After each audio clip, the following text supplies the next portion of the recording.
நாட்டின் நாளாந்த வலுசக்தி நுகர்வு அதிகமுள்ள மாலை 6 மணி முதல் இரவு 10 மணி வரையிலான காலப்பகுதியில் வலுசக்தியை மிக சிறந்த முகாமைத்துவத்துடன் பயன்படுத்துவது குறித்து மக்களுக்கு தெளிவுபடுத்தி அவர்களின் பங்களிப்புடன் நாட்டின் வலுசக்தி பாதுகாப்பை உறுதிப்படுத்த தேவையான அனைத்து நடவடிக்கைகளையும் எடுக்குமாறு ஜனாதிபதி அனுரகுமார் திசாநாயக்க அதிகாரிகளுக்கு அறிவுறுத்தினார். மத்திய கிழக்கில் நிலவும் போர்ச்சூழல் காரணமாக உலக நாடுகள் அனைத்தும் எதிர்நோக்கியுள்ள வலுசக்தி விநியோகத்திலான சவால்களுக்கு மத்தியில் வலுசக்தியை சரியான முகாமைத்துவத்துடன் பயன்படுத்தி நாடு எதிர்கொண்டுள்ள சவால்களை வெற்றி கொள்ள அதிகபட்ச பங்களிப்பை வழங்குவது நிறுவன ரீதியாகவும் தனிநபர் ரீதியாகவும் தற்போது அனைவர் மீதும் சுமத்தப்பட்டுள்ள பொறுப்பாகும் என ஜனாதிபதி சுட்டிக்காட்டினார். வலுசக்தி பாதுகாப்பை பேணுவதற்காக தொடர்ச்சியாக எடுக்கப்பட வேண்டிய நடவடிக்கைகள் குறித்து ஆராயும் பொருட்டு நேற்று முற்பகல் ஜனாதிபதி அலுவலகத்தில் நடைபெற்ற கலந்துரையாடலில் கலந்து கொண்ட போதே ஜனாதிபதி அனுரகுமார் திசாநாயக்க இவ்வாறு தெரிவித்தார். கடந்த சில வாரங்களாக வலுசக்தி முகாமைத்துவம் தொடர்பாக அரசாங்கத்தினால் எடுக்கப்பட்ட நடவடிக்கைகளை மேலும் நடைமுறை சாத்தியமான நிலைக்கு கொண்டு வருவது குறித்தும் குறிப்பாக அரசு சேவைக்கு வழங்கப்பட வேண்டிய வழிகாட்டல்கள் குறித்தும் இதன்போது அவதானம் செலுத்தப்பட்டது. அதேபோல் உள்ளூராட்சி மன்ற மட்டத்தில் வலுசக்தி நுகர்வை முறையான முகாமைத்துவத்திற்கு உட்படுத்துவதற்கு எடுக்கக்கூடிய நடவடிக்கைகள் குறித்து அந்தந்த நிறுவனங்களுடன் கலந்துரையாடுமாறும் ஜனாதிபதி அறிவுறுத்தினார். விளம்பரங்களுக்காக பயன்படுத்தப்படும் மின்சார பெயர் பலகைகள் மற்றும் ஏனைய அலங்கார மின் கட்டமைப்புகளுக்கு அதிகளவான மின்சாரம் செலவிடப்படுவதாகவும் அதனை மட்டுப்படுத்துவதன் மூலம் நாட்டின் மின்சார நுகர்வில் குறிப்பிடத்தக்க அளவை சேமிக்க முடியும் என்றும் இதன்போது குறிப்பிடப்பட்டது. நகர்ப்புறங்களில் அவசியமற்ற வீதி விளக்குகளின் பயன்பாட்டை குறைத்தல் மற்றும் வலுசக்தி முகாமைத்துவத்திற்காக போக்குவரத்து மற்றும் நெடுஞ்சாலைகள் அமைச்சினால் முன்வைக்கப்பட்ட யோசனைகள் குறித்தும் இதன்போது கலந்துரையாடப்பட்டது. அது தொடர்பாக பின்பற்றக்கூடிய மாற்று வழிமுறைகள் குறித்து சம்பந்தப்பட்ட அனைத்து தரப்பினரும் இணைந்து கலந்துரையாடி விரைவான நடவடிக்கைகளை எடுக்க வேண்டியதன் அவசியத்தை ஜனாதிபதி மேலும் சுட்டிக்காட்டினார். வலுசக்தி அமைச்சர் குமார ஜெயக்கொடி, பொது நிர்வாக மாகாண சபைகள் மற்றும் உள்ளூராட்சி அமைச்சர் சந்தன அபேரத்ன, ஜனாதிபதியின் செயலாளர்களான நந்திக சனத் குமாநாயக்க, பொது நிர்வாகம் மாகாண சபைகள் மற்றும் உள்ளூராட்சி அமைச்சின் செயலாளர் ஆலோக பண்டார, போக்குவரத்து நெடுஞ்சாலைகள் மற்றும் நகர அபிவிருத்தி அமைச்சின் செயலாளர் சிரேஷ்ட பேராசிரியர் கபில சி.கே. பெரேரா, ஜனாதிபதி பணிக்குழாம் பிரதானி பிரபா சந்திரகீர்த்தி, வீதி அபிவிருத்தி அதிகார சபையின் தலைவர் டி. பாஸ்கரன் உள்ளிட்ட அரசு அதிகாரிகள் பலரும் இந்த கலந்துரையாடலில் பங்கேற்றனர். அரசாங்க நிறுவனங்கள் எரிபொருள் மற்றும் வலுசக்தியை சிக்கனமாக பயன்படுத்துவதற்காக அத்தியாவசிய சேவைகள் ஆணையாளர் நாயகத்தினால் வழிகாட்டல் ஆலோசனைகள் வெளியிடப்பட்டுள்ளன. மத்திய கிழக்கு பிராந்தியத்தில் ஏற்பட்டுள்ள போர் சூழல் காரணமாக எதிர்காலத்தில் நாட்டுக்கு எரிபொருளை இறக்குமதி செய்வதில் தடைகள் ஏற்படக்கூடும் என்பதால் தற்போதுள்ள எரிபொருள் கையிருப்புகளை சிக்கனமாக பயன்படுத்துவதற்கும் அத்தியாவசிய சேவைகளை தடையின்றி முன்னெடுத்து செல்வதற்கும் இந்த வழிகாட்டல்கள் வெளியிடப்பட்டுள்ளன.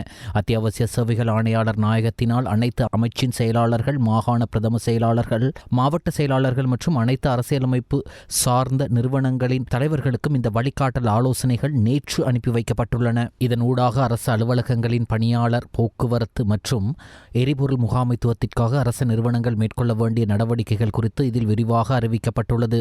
உத்தியோகஸ்தர்கள் கடமைக்கு வருகை தரும் போது தனித்தனி வாகனங்களை பயன்படுத்துவதற்கு பதிலாக முடிந்தவரை பொது போக்குவரத்து சேவைகள் அல்லது குழு போக்குவரத்து சேவைகளை பயன்படுத்த வேண்டும் எனவும் களப்பணிகளுக்காக குறைந்த எண்ணிக்கையிலான வாகனங்களை பயன்படுத்தும் வகையில் தினசரி போக்குவரத்து திட்டங்களை தயாரிக்க வேண்டும் எனவும் அறிவுறுத்தப்பட்டுள்ளது. மின்சாரம் மற்றும் வலுசக்தியை சேமிப்பதற்கான நடவடிக்கைகள் குறித்தும் அத்தியாவசிய சேவைகள் ஆணையாளர் நாயகம் வழிகாட்டல்களை வெளியிட்டுள்ளார். குறிப்பாக முடிந்தவரை இயற்கையான வெளிச்சத்தை பயன்படுத்தவும், குளிரூட்டிகளுக்கு பதிலாக மின்விசிறிகளை பயன்படுத்தவும் அந்த வழிகாட்டல்களில் குறிப்பிடப்பட்டுள்ளது. நிறுவனங்களில் மின்தூக்கி பயன்பாட்டை குறைத்து படிகளை பயன்படுத்துவதை ஊக்குவிக்கவும், உள்ளூராட்சி நிறுவனங்களினால் கட்டுப்படுத்தப்படும் மின்விளக்குகளை தேவையற்ற நேரங்களில் அணைக்க நடவடிக்கை எடுக்குமாறும் அத்தியாவசிய சேவைகள் ஆணையாளர் நாயகம் அறிவித்துள்ளார். தவிர அதிஉயர் பாதுகாப்பு வளையங்களை தவிர ஏனைய வீதிகளில் தற்காலிக தீர்வாக மின்விளக்குகளை அணைப்பதற்கும் பகல் நேரங்களில் நிறுவனங்களில் உள்ள தொலைக்காட்சி பெட்டிகளை செயலிழக்க செய்வதற்கும் அந்த வழிகாட்டல்கள் உள்ளடக்கப்பட்டுள்ளன. அரசு நிறுவனங்களின் செயற்பாட்டு நடைமுறைகள் குறித்தும் அத்தியாவசிய சேவை ஆணையாளர் நாயகம் அறிவுறுத்தல்களை வழங்கியுள்ளார். நிறுவனத்திற்கு தேவையான தொழில்நுட்ப வசதிகள் காணப்படுமாயின் பணியாளர்களை அலுவலகத்திற்கு அழைக்காமல் இணையவழி ஊடாக சேவைகளை பெற்றுக்கொள்ள நிறுவன தலைவர்கள் நடவடிக்கை எடுக்க வேண்டும் என அந்த வழிகாட்டல்களில் தெரிவிக்கப்பட்டுள்ளது. குறித்த கடமை நேரத்திற்கு பின்னரும் வார இறுதி நாட்களிலும் அத்தியாவசிய தேவை தவிர ஏனைய சந்தர்ப்பங்களில் அலுவலகங்களை மூடி வைப்பதை உறுதி செய்யுமாறு நிறுவன தலைவர்களுக்கு அறிவிக்கப்பட்டுள்ளது. இந்த வெளிப்புற தாக்கங்களின் போது அனைத்து அரசு அதிகாரிகளும் பொதுமக்களுக்கு முன்மாதிரியாக செயற்பட வேண்டும் எனவும் தேசிய வலுசக்தி சேமிப்பு மற்றும் பாதுகாப்பிற்காக அதிகபட்ச ஒத்துழைப்பை வழங்க உறுதிபூண வேண்டும் எனவும் அந்த வழிகாட்டல்களில் மேலும் குறிப்பிடப்பட்டுள்ளது. இதேவேளை மாலை 6 மணி முதல் இரவு 10 மணி வரையிலான காலப்பகுதிகளில் மின்சாரத்தை சிக்கனமாக பயன்படுத்துமாறு பிரதி அமைச்சர் சதுரங்க அபேசிங்க பொதுமக்களிடம் கோரிக்கை விடுத்துள்ளார். ஜனாதிபதி பணிக்குழாம் பிரதானி மற்றும் ஆஸ்திரேலிய உயர்ஸ்தானிகர் மேத்யூ டக்வர்த்துக்கு இடையிலான சந்திப்பொன்று நேற்று முற்பகல் ஜனாதிபதி அலுவலகத்தில் நடைபெற்றது. இதன்போது இரு நாடுகளுக்கும் இடையே நிலவும் வலுவான மற்றும் நீண்டகால உறவுகள் குறித்து கருத்துக்கள் பரிமாறப்பட்டதுடன் இலங்கையர்களுக்காக ஆஸ்திரேலியா வழங்கும் கல்வி மற்றும் வேலைவாய்ப்புகள் குறித்தும் விரிவாக கலந்துரையாடப்பட்டது. கிரிக்கெட் விளையாட்டிலும் ஆஸ்திரேலியாவுக்கும் இலங்கைக்கும் இடையில் நெருங்கிய உறவு நிலவுவதை ஆஸ்திரேலிய உயர்ஸ்தானிகர் இதன்போது சுட்டிக்காட்டினார். இந்து சமுத்திரத்தில் நடைபெறும் ஆட்கடத்தல் மற்றும் போதைப்பொருள் கடத்தலுக்கு எதிராக இரு நாடுகளும் அவதானத்துடன் செயற்படுவது குறித்தும் இதன்போது குறிப்பிடப்பட்டது. இலங்கையின் கல்வி, விவசாயம் மற்றும் நிலையான அபிவிருத்திக்கு தேவையான எந்தவொரு ஒத்துழைப்பையும் வழங்க தயாராக இருப்பதாக தெரிவித்த ஆஸ்திரேலிய உயர்ஸ்தானிகர் மத்திய கிழக்கில் நிலவும் போர் சூழலால் ஆஸ்திரேலியாவிற்கும் ஓரளவு பாதிப்புகள் ஏற்பட்டுள்ளதாக குறிப்பிட்டார். இந்த சந்திப்பில் ஆஸ்திரேலிய பிரதி உயர்ஸ்தானிகர் ரூட் பெயார்ட் மற்றும் இரண்டாம் செயலாளர் மேத்யூ லோட் ஆகியோரும் கலந்து கொண்டனர். இலங்கை ஈரானின் மிக நெருங்கிய நட்பு நாடுகளில் ஒன்றாகும். இரு நாடுகளுக்கும் இடையில் நீண்ட காலமாக வலுவான ஒத்துழைப்பு பேணப்பட்டு வருகிறது. அதற்கமே மோதல்கள் தீவிரமடைந்திருக்கும் தற்போதைய சூழ்நிலையில் எரிபொருள் மற்றும் ஏனைய அத்தியாவசிய பொருட்களை வழங்குமாறு இலங்கை அரசாங்கம் கோரிக்கை விடுத்தால் அவற்றை விநியோகிப்பதற்கு ஈரான் தயாராக இருப்பதாக இலங்கைக்கான ஈரானிய தூதுவர் அலிரெசா டெல்கோஷ் தெரிவித்துள்ளார். கடந்த மாத இறுதியில் ஈரான் மீது அமெரிக்கா, இஸ்ரேல் இணைந்து நடத்திய கூட்டு தாக்குதலை அடுத்து மத்திய கிழக்கு பிராந்தியத்தில் மோதல்கள் வலுப்பெற்றிருக்கும் பின்னணியில் இவ்விவகாரத்தில் சமகால நிலைவரம் மற்றும் ஈரானின் நிலைப்பாடு என்பன குறித்து தெளிவுபடுத்தும் நோக்கில் நேற்று திங்கட்கிழமை கொழும்பில் உள்ள ஈரானிய தூதுவரின் இல்லத்தில் விசேட செய்தியாளர் சந்திப்பு ஏற்பாடு செய்யப்பட்டிருந்தது. அச்சந்திப்பில் கலந்து கொண்ட ஊடகவியலாளர்கள் எழுப்பிய கேள்விகளுக்கு பதிலளிக்கையில் தூதுவர் அலிரெசா டெல்கோஷ் பல கேள்விகளுக்கு பதிலளித்தார். அங்கு இலங்கையுடன் தொடர்புபட்ட வகையில் அவர் குறிப்பிட்ட முக்கிய விடயங்களாக எரிபொருள் உள்ளிட்ட அத்தியாவசிய பொருட்களை ஈரான் விநியோகிக்குமா என்ற கேள்விக்கு அவர் பதிலளித்தார். இலங்கை ஈரானின் மிக நெருங்கிய நட்பு நாடுகளில் ஒன்றாகும். இரு நாடுகளுக்கும் இடையில் நீண்டகாலமாக வலுவான ஒத்துழைப்பு பேணப்பட்டு வருகிறது. தற்போது தீவிரமடைந்துள்ள மோதல்களுக்கு மத்தியிலும் ஈரானின் நட்பு நாடுகள் ஓர்மோஸ் நீரிணை ஊடாக பயணிப்பதற்கு தடை விதிக்கப்படவோ அல்லது மூடப்படவோ இல்லை. அதன்படி தற்போதைய சூழ்நிலையில் எரிபொருள் மற்றும் ஏனைய அத்தியாவசிய பொருட்களை வழங்குமாறு இலங்கை அரசாங்கம் ஈரானிடம் கோரிக்கை விடுக்கும் பட்சத்தில் அவற்றை விநியோகிப்பதற்கு ஈரான் தயாராக இருக்கிறது. அதேபோன்று ஊடகவியலாளர் ஒருவரால் மற்றொரு கேள்வி கேட்கப்பட்டது. ஜனாதிபதியின் இஃப்தார் நிகழ்வில் பங்கேற்காதது ஏன் என்ற கேள்வி கேட்கப்பட்டது. அதற்கு பதிலளித்த தூதுவர், அதேவேளை கடந்த வாரம் ஜனாதிபதி அனுரகுமார் திசாநாயக்கவினால் ஏற்பாடு செய்யப்பட்டிருந்த இஃப்தார் நிகழ்வில் பங்கேற்காமைக்கு விசேட காரணங்கள் எவையும் இல்லை. எமது கப்பலில் இருந்த வீரர்கள் வருகை தந்திருந்தமையினால் ஜனாதிபதியின் இஃப்தார் நிகழ்வில் கலந்து கொள்வது சாத்தியமில்லை என முன்கூட்டியே உரிய தரப்பினருக்கு தெரியப்படுத்தியிருந்தேன். ஈரானில் உள்ள இலங்கையர்களின் பாதுகாப்பு உறுதிப்படுத்தப்பட்டுள்ளதா என்று ஒரு கேள்வி கேட்கப்பட்டது. அதற்கு பதிலளித்த தூதுவர், அமெரிக்கா மற்றும் இஸ்ரேலின் சட்டவிரோத தாக்குதல்களை அடுத்து மோதல்கள் தீவிரமடைந்துள்ள தற்போதைய சூழ்நிலையில் ஈரானில் வசிக்கும் இலங்கையர்கள் உள்ளடங்கலாக சகல வெளிநாட்டவர்களினதும் பாதுகாப்பை உறுதிப்படுத்துவதற்குரிய நடவடிக்கைகள் முன்னெடுக்கப்பட்டுள்ளன. அதேபோன்று அவர்கள் மீண்டும் தமது சொந்த நாடுகளுக்கு திரும்புவதற்கு விரும்பும் பட்சத்தில் அதற்கு அவசியமான நடவடிக்கைகள் முன்னெடுக்கப்படும். ஈரான் போர்க்கப்பல்கள் மற்றும் அமெரிக்க போர் விமானங்களை அனுமதிப்பதற்கு இலங்கை மறுப்பு தெரிவித்தமை குறித்த நிலைப்பாடு என்ன என்ற கேள்வி கேட்கப்பட்டது. ஈரானுக்கு சொந்தமான கப்பல்களை போன்று அமெரிக்க போர் விமானங்களை இலங்கையில் தரையிறக்குவதற்கு அனுமதி கோரப்பட்டமை குறித்து ஜனாதிபதி கடந்த வாரம் பாராளுமன்றத்தில் ஆற்றிய உரையின் மூலமே அறிந்து கொண்டோம். இவ்விவகாரங்களில் நடுநிலை வகிக்கும் நாடுகளாக இருந்தாலும் சர்வதேச மனித உரிமைகள் மற்றும் மனிதாபிமான சட்டங்களின் பிரகாரம் அவற்றுக்கென சில கடப்பாடுகள் உண்டு. போர் முனைக்கு அப்பால் ஆபத்தில் உள்ள பிற நாடுகளின் போர்க்கப்பல்கள் உள்ளிட்ட கப்பல்களுக்கான பாதுகாப்பு மற்றும் தனித்து நிற்பதற்கான வசதிகளை வழங்க வேண்டிய பொறுப்பு இருக்கிறது. இருப்பினும் அமெரிக்கா தாக்குதலில் மூழ்கடிக்கப்பட்ட ஐரிஷ் ஜெனா கப்பலில் இருந்தும் அத்தாக்குதலின் பின்னர் திருகோணமலை துறைமுகத்தில் நங்கூரமிடுவதற்கு அனுமதி அளிக்கப்பட்ட ஐரிஷ் புஷர் கப்பலில் இருந்தும் மீட்கப்பட்ட ஈரானியர்களுக்கு அவசியமான வசதிகள் இலங்கையினால் வழங்கப்பட்டமையை நாம் பெரிதும் வரவேற்கின்றோம் என்றார். இந்திய வெளியுறவு அமைச்சர் எஸ் ஜெய்சங்கர் மற்றும் இலங்கை வெளியுறவு அமைச்சர் விஜித் ஹேரத் ஆகியோருக்கிடையே விசேட கலந்துரையாடல் ஒன்று இடம்பெற்றுள்ளது. மத்திய கிழக்கு பிராந்தியத்தில் நிலவும் மோதல்கள் குறித்து இதன்போது கலந்துரையாடப்பட்டதாக இந்திய வெளியுறவு அமைச்சர் எஸ் ஜெய்சங்கர் தெரிவித்துள்ளார். தனது எக்ஸ் கணக்கில் பதிவொன்றை இட்டுள்ள இந்திய வெளியுறவு அமைச்சர் தற்போதைய நிலைமை குறித்து இந்தியாவின் நிலைப்பாடு தொடர்பாக இலங்கை வெளியுறவு அமைச்சருக்கு தெளிவுபடுத்தியதாக குறிப்பிட்டுள்ளார். குறித்த கலந்துரையாடல் மிகவும் வெற்றிகரமான ஒன்றாக அமைந்ததாகவும் இந்திய வெளியுறவு அமைச்சர் தெரிவித்துள்ளார். 1 கிலோமீட்டருக்கான முச்சக்கர வண்டி கட்டணத்தை 10 ரூபாவினால் அதிகரிப்பதற்கு மேல் மாகாண வீதி பயணிகள் போக்குவரத்து அதிகார சபை தீர்மானித்துள்ளது. அதன்படி அதன் புதிய கட்டணம் 110 ரூபாவாக உயரும். அதேபோல் 2வது கிலோமீட்டருக்காக இதுவரை 85 ரூபாவாக காணப்பட்ட கட்டணத்தை 90 ரூபாவாக அதிகரிக்க நடவடிக்கை எடுத்துள்ளதாக அந்த அதிகார சபை குறிப்பிட்டுள்ளது. கணினி அமைப்பில் ஏற்பட்ட திடீர் கோளாறு காரணமாக தற்காலிகமாக நிறுத்தப்பட்டிருந்த தேசிய அடையாள அட்டை விநியோகத்திற்கான ஒருநாள் சேவை உள்ளிட்ட அனைத்து சேவைகளும் மீண்டும் ஆரம்பிக்கப்பட்டுள்ளதாக ஆட்பதிவு ஆட்பதிவு திணைக்களம் அறிவித்துள்ளது. இதற்கமைய இன்று காலை 10 மணி முதல் மீண்டும் அனைத்து பொதுச் சேவைகளும் ஆரம்பிக்கப்பட்டுள்ளன.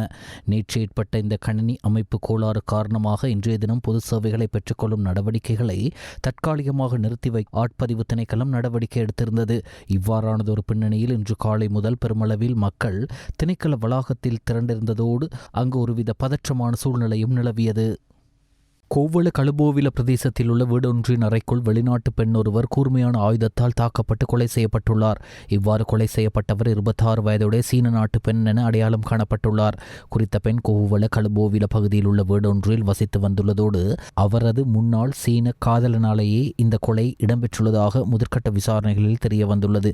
சந்தேக நபரை கைது செய்வதற்காக கோவள போலீசார் மேலதிக விசாரணைகளை மேற்கொண்டு வருகின்றனர். சட்டவிரோத சொத்து குவிப்பு வழக்கில் விளக்கமறியலில் உள்ள தெமட்டகொட ருவான் எனப்படும் போதைப்பொருள் கடத்தல்காரருக்கு பிணை பெற்றுக் கொடுப்பதற்காக 50 லட்சம் ரூபாய் லஞ்சம் கோரியமை மற்றும் அதற்கு உடந்தையாக இருந்த குற்றச்சாட்டு தொடர்பில் முன்னாள் பாராளுமன்ற உறுப்பினர் துமிந்த சில்வாவிடம் நேற்று லஞ்ச ஊழல் விசாரணை ஆணைக்குழுவினால் வாக்குமூலம் பதிவு செய்யப்பட்டுள்ளது.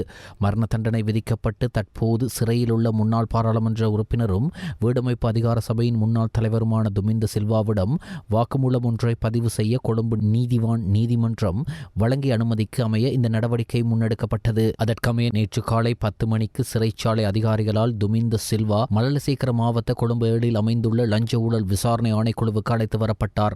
இந்நிலையில் சந்தேக நபரான துமிந்த சில்வாவிடம் நேற்றைய தினம் லஞ்ச ஊழல் விசாரணை ஆணைக்குழுவின் அதிகாரிகளால் பல மணி நேரம் வாக்குமூலம் பதிவு செய்யப்பட்டிருந்தது. அதன் பின்னர் அவர் மீண்டும் சிறைச்சாலைக்கு அழைத்துச் செல்லப்பட்டார். இந்த சம்பவம் தொடர்பில் ஏற்கனவே முகமது மொய்தீன் சஃப்ராஸ் நவாஸ் என்பவர் கைது செய்யப்பட்டு விளக்கமறியலில் வைக்கப்பட்டுள்ளார். குறித்த நபரை நீதிமன்றில் ஆஜர்படுத்திய போதே துமிந்த சில்வாவுக்கு இந்த விவகாரத்தில் உள்ள தொடர்பு குறித்து லஞ்ச ஊழல் விசாரணை ஆணைக்குழுவினால் அறிக்கை சமர்ப்பிக்கப்பட்டது. முன்னதாக மார்ச் 13ஆம் தேதி வாக்குமூலம் பெற முயற்சித்த போது சட்டத்தரணியின் ஆலோசனையின்றி வாக்குமூலம் வழங்க துமிந்த சில்வா மறுப்பு தெரிவித்திருந்தார். எனினும் சட்டத்தரணியின் முன்னிலையில் வாக்குமூலத்தை வழங்குவதற்கான உரிமையை நீதிமன்றம் உறுதிப்படுத்தியிருந்த நிலையில் இந்த விசாரணை முன்னெடுக்கப்பட்டமை குறிப்பிடத்தக்கது. அரசு புலனாய்வு சேவையின் முன்னாள் பணிப்பாளர் ஓய்வு பெற்ற மேஜர் ஜெனரல் சுரேஷ் சலே பயங்கரவாத தடை சட்டத்தின் கீழ் கைது செய்யப்பட்டு தடுப்பு காவலில் வைக்கப்பட்டுள்ளமையை சவாலுக்குட்படுத்தி தாக்கல் செய்யப்பட்ட அடிப்படை உரிமை மனுவை எதிர்வரும் செப்டம்பர் மாதம் 25ஆம் தேதி பரிசீலனைக்கு எடுத்துக் கொள்ளுமாறு உயர்நீதிமன்றம் உத்தரவிட்டுள்ளது. இலங்கை விமானப்படையின் ஓய்வு பெற்ற அதிகாரியான சாந்த ஜெயதிலக் என்பவரால் இந்த மனு தாக்கல் செய்யப்பட்டிருந்தது. மலையகத்தில் தொடரும் வறட்சியான காலநிலையால் காடுகளுக்கு தீ வைக்கும் விஷம செயல் அதிகரித்துள்ளது. இதன்படி அட்டன் மண்டல கல்வி அலுவலகத்திற்கு பின்னால் உள்ள ஒரு தனியார் நிலத்தில் தீ விபத்து ஏற்பட்டு அந்த நிலத்தில் சுமார் 10 ஏக்கர் பகுதி அழிந்துள்ளது. நேற்று பிற்பகல் சுமார் 1 மணியளவில் ஏற்பட்ட தீ வேகமாக பரவி கொண்டிருந்த நிலையில் அட்டன் காவல்துறை அதிகாரிகளும் அட்டன் டிகோயா நகரசபை ஊழியர்களும் பெரும் முயற்சியின் பின்னர் தீயை கட்டுப்பாட்டுக்கு கொண்டு வந்தனர். குறித்த சம்பவம் விஷமிகள் சிலரின் திட்டமிட்ட செயலாகும். இந்த நிலத்தில் வசிக்கும் காட்டு விலங்குகள் வேட்டையாடுவதற்காக தீ வைப்பு மேற்கொள்ளப்பட்டிருப்பதாக போலீசார் சந்தேகம் வெளியிட்டுள்ளனர். மேலும் குறித்த தீயினால் பகுதிக்கு பலத்த சேதம் ஏற்பட்டுள்ளதாகவும் தெரிய வந்துள்ளது. தொடர்ந்து மலையகத்தில் காலநிலை மாற்றம், கடுமையான வெப்பம், வறட்சி மற்றும் மனித நடவடிக்கைகளால் காட்டுத்தீ சம்பவங்கள் மற்றும் அதன் தீவிரம் கணிசமாக அதிகரித்துள்ளன. வறண்ட தாவரங்கள் எளிதில் தீ பற்றுவதாலும் காற்று வீசுவதாலும் தீ வேகமாக பரவி சுற்றுச்சூழல், வனவிலங்குகள் மற்றும் மனித குடியிருப்புகளுக்கு பெரும் அழிவை ஏற்படுத்தி வருகிறது. கொலம்பியாவில் 125 பேருடன் சென்ற ராணுவ விமானம் சிறிது நேரத்திலேயே கீழே விழுந்து பெரும் விபத்துக்குள்ளானது. கொலம்பியாவில் 125 பேருடன் புறப்பட்ட ராணுவ விமானம் C-130 ஹெர்குலஸ் கீழே விழுந்து நொறுங்கி பெரும் விபத்துக்குள்ளானதில் சுமார் 66 பேர் உயிரிழந்துள்ளதாக முதற்கட்ட தகவல் வெளியாகியுள்ளது. இந்த சம்பவத்தில் ராணுவ வீரர்கள் பலர் மாயமாகியுள்ளனர். மேலும் பலர் படுகாயமடைந்துள்ளனர். கொலம்பிய விமானப்படையின் சமீபகால வரலாற்றில் நிகழ்ந்த மிக மோசமான விபத்துகளில் ஒன்றாக இந்த C-130 ஹெர்குலஸ் விமானம் டெக்சாஸ் மாநிலத்தின் போர்ட் ஆர்த்தரில் அமைந்துள்ள எண்ணெய் சுத்திகரிப்பு நிலையம் ஒன்றில் வெடிப்பு சம்பவம் ஒன்று ஏற்பட்டுள்ளது. இதனைத் தொடர்ந்து அப்பகுதி குடியிருப்பாளர்கள் உடனடியாக வீட்டுக்குள்ளேயே பாதுகாப்பாக இருக்குமாறு மாநில அதிகாரிகள் அறிவுறுத்தியுள்ளனர். இந்த பாரிய வெடிப்பை தொடர்ந்து வானில் கரும்புகை சூழ்ந்தது. வெடிப்பு சத்தத்தினால் அருகிலுள்ள வீடுகள் கூட அதிர்வடைந்ததாக சர்வதேச ஊடகங்கள் செய்தி வெளியிட்டன. இருப்பினும் இந்த வெடிப்பு சம்பவத்தினால் இதுவரை உயிர் சேதங்களோ அல்லது காயங்களோ ஏற்பட்டதாக தகவல்கள் வெளியாகவில்லை. ஆயினும் காற்றின் தரம் குறித்து மிகுந்த அவதானத்துடன் இருக்குமாறு பொதுமக்களுக்கு அறிவுறுத்தப்பட்டுள்ளது. நகரத்தின் மேற்கு பகுதியில் வசிப்பவர்கள் கதவு மற்றும் ஜன்னல்களை மூடிக்கொண்டு வீட்டிற்குள்ளே இருக்குமாறும் இன்று காலை அறிவுறுத்தப்பட்டது. போக்குவரத்து நடமாட்டம் இந்தியன் பிரீமியர் லீக் போட்டிகளுக்காக பாகிஸ்தான் சூப்பர் லீக் தொடரிலிருந்து கடைசி நேரத்தில் விலகும் வீரர்கள் மீது சட்ட நடவடிக்கை மேற்கொள்ளப்படும் என பாகிஸ்தான் கிரிக்கெட் சபை தலைவர் மொஹாசின் நக்வி எச்சரித்துள்ளார். IPL மற்றும் PSL கிரிக்கெட் தொடர்கள் 2வது வருடமாக ஏறத்தாழ சமகாலத்தில் நடைபெறவுள்ளன. இவ்வருட PSL தொடர் மார்ச் 26 முதல் மே 3ஆம் தேதி வரை நடைபெறவுள்ளது. IPL தொடர் மார்ச் 28 முதல் மே 31ஆம் தேதி வரை நடைபெறவுள்ளது. இதனால் பல வெளிநாட்டு வீரர்கள் PSL போட்டிகளை புறக்கணித்துவிட்டு IPL போட்டிகளில் விளையாட முயலுகின்றனர். இவ்வருடம் PSL தொடரில் லாகூர் கலந்தஸ் அணிக்காக விளையாடவிருந்த இலங்கை வீரர் தசும் சாணக்க அதிலிருந்து விலகி IPL அணியான ராஜஸ்தான் ராயலில் விளையாடவுள்ளார். அவருக்கு பதிலாக ஆஸ்திரேலியாவின் டேனியல் சாம்சனை லாகூர்